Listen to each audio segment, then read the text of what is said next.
Afghanistan is headed towards an economic collapse. In fact, it's already in the early stages of one. And this collapse will lead to the starvation of hundreds of thousands, if not millions of Afghans if the world doesn't act now.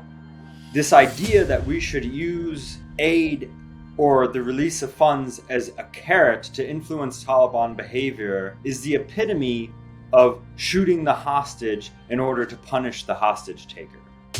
The Biden administration needs to unfreeze the funds of Afghanistan's central bank.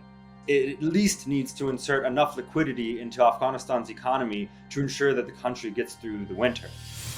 If the hesitance of the Biden administration and the international community to provide aid to Afghanistan or to unfreeze the funds is rooted in fear that an unintended beneficiary will be the Taliban, then the question they really need to ask themselves is whether allowing mass starvation to occur in Afghanistan this winter is a cost they're willing to pay.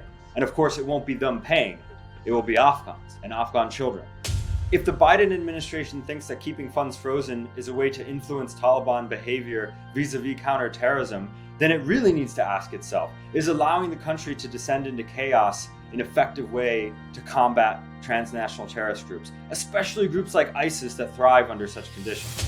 There's a broad coalition of veterans groups, human rights organizations, humanitarian organizations, and citizens that are dedicated to ensuring that this catastrophe doesn't unfold. The reality is that it will be determined in the next few weeks and not the next few months. It's incumbent on the Biden administration to provide some leadership in this effort. By the time the consequences of inaction are fully understood, it will simply be too late.